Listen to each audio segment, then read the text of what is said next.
Dando continuidade à segunda parte do texto, Os Circuitos dos Jovens Urbanos, de José Guilherme Magnani, vamos discorrer agora sobre mais algumas etnografias produzidas na USP sobre os diversos circuitos de jovens em São Paulo. Vamos falar um pouco agora sobre o forró universitário, que se constitui um dos temas do conjunto de pesquisas do projeto Os Caminhos da Metrópole, que foi um estudo desenvolvido em São Paulo, mas que extrapola esse espaço, incluindo outras capitais e cidades do Sudeste, praias do sul da Bahia e norte do Espírito Santo. Foi a pesquisadora Daniela Alfonsi que trouxe alguns elementos para conhecermos mais sobre o forró universitário.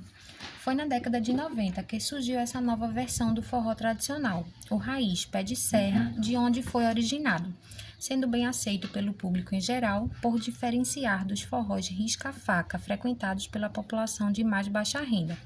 É entre os jovens da classe média, especificamente universitários e secundaristas entre 15 e 20 anos, que esse gosto musical é mais difundido. Adotam esse estilo musical como opção de lazer e entretenimento, especialmente no período de férias. É caracterizado por seu modo particular de dançar, por seus espaços próprios de funcionamento dos bailes e pela indumentária feminina com bolsas pequenas a tiracolo, que não precisam ser tiradas na hora da dança, e sapatilhas de pano e solado baixo para facilitar os passos da dança.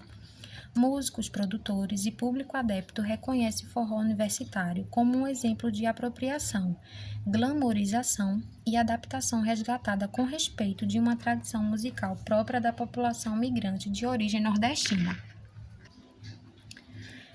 Os jovens instrumentistas foi outro ponto de destaque no texto. Camille Vazak, em sua pesquisa de iniciação científica sobre sociabilidade de um determinado grupo de jovens baseada em gosto musical e lazer, traz um modo de vida diferenciado dos jovens instrumentistas que combina lazer e trabalho. Jovens entre 19 e 30 anos se dedicam de forma individual à música instrumental e fazem dela seu meio tanto de lazer e encontro como de sustento de vida. São guitarristas, bateristas, pianistas, contrabaixistas, saxofonistas, que se apresentam em conservatórios, bares, casas noturnas, em frente às ruas de lojas que vendem instrumentos e materiais ligados à música. Com palco às vezes improvisado, de forma lúdica e improvisada estabelecem suas próprias regras. Acompanhados por suas companheiras, tocam para eles mesmos e seus amigos, concretizando um momento de lazer, construção de laços e de conhecimento de outros músicos. Apesar de jovens, apreciam e praticam uma música considerada por muitos de velho. Esses jovens instrumentistas dão aulas, fazem apresentações em casas noturnas, mas por ganharem pouco nessas atividades, sua renda é insuficiente para seu sustento e de suas famílias, e isso os conduzem a tocarem profissionalmente em conjuntos que acompanham cantores de sucesso na mídia, mesmo não tendo nenhum apreço pelo estilo musical que consideram comercial, apelativo, de baixa qualidade. Neste caso, trata-se de trabalho e não de lazer. Em geral, eles começam a se interessar pela música instrumental como um hobby no tempo livre e, com o passar do tempo, são absorvidos por ela. Muitos se dedicam de forma tal que acabam abandonando os estudos de nível secundário. Esses jovens instrumentistas têm uma ética e organização própria.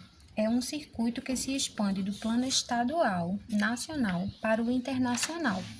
Um dado interessante que a pesquisa apresenta é que há uma regularidade de comportamento entre esses jovens que vai além da prática musical, tendo uma vida noturna muito mais ativa que durante o dia em suas mais variadas atividades, estudo, compras, esporte, entre outras coisas.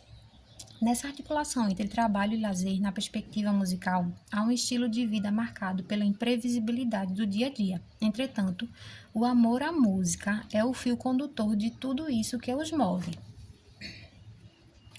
Os pichadores também tiveram destaque no texto, sendo também um tema incluído no conjunto de pesquisas abrangidas pelo projeto Os Caminhos da Metrópole. O pesquisador Alexandre Pereira traz o fenômeno da pichação como um tema de ampla visibilidade social por fazerem uso do espaço público. Estão estampadas em fachadas de prédios, monumentos, janelas e muros de toda a cidade, gerando repercussões negativas.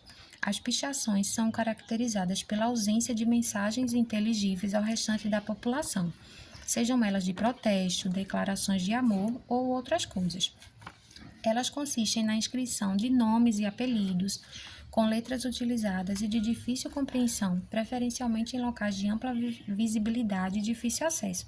Contém a assinatura do autor e referência à região da cidade de onde provém, além da marca de pertencimento a um grupo de pichadores mais amplo. Apesar de serem correlatos, a pichação se diferencia do grafite, que é visto como uma forma de arte ao invés de sujeira ou poluição. Ambas surgiram em Nova York nos anos de 1970. A pichação também faz parte de momentos de socialização, trocas e redes de amizade. A preferência para as pichações é no centro da cidade, por ser o local de maior visibilidade. E segundo os pichadores, suas inscrições não são para todos, mas para os que sabem decifrar essa linguagem própria, sendo ininteligível para quem não é do pedaço. Bom, fechando o circuito, vemos que os trabalhos com etnografias conseguem captar uma maior complexidade das práticas culturais. Os grupos não podem ser vistos de forma independente, fechados ou confinados a algumas áreas da cidade, pois estabelecem várias conexões e contatos. Cada grupo, a seu modo, tem seu próprio circuito, mas circulam com os devidos cuidados, pois as ações são previsíveis, por pontes de outros grupos. Essa é a dinâmica dos circuitos de jovens urbanos, diverso, com muitas nuances, de aspectos individuais para padrões de condutas coletivas, com regimes de trocas, utilização e compartilhamento de espaços e equipamentos e até de conflitos. Nas relações de aproximação e evitação temos: as relações de aproximação se dão por afinidade, estilo de vida, classe social, interesse específico, visual, gostos musicais e até gírias. As relações de evitação e distanciamento se dão pelo não compartilhamento de ideias e estilos de vida. Na conclusão do texto, vemos as modulações do espaço público. Neste trabalho, foi empregada para análise categorias e termos contidos nas etnografias, como, por exemplo, ponte, rolê, quebrada, cena, pedaço, circuito, trajeto, entre outras coisas que os grupos urbanos utilizam em uma linguagem própria de seus meios de circulação e pertencimento. A partir desses termos e categorias, foi apresentada algumas formas pelas quais os jovens se relacionam entre si e com a cidade, nos permitindo pensar também, de uma maneira geral, como os diferentes atores sociais se apresentam no espaço urbano, circulam por ele e os significados que atribuem ao domínio público.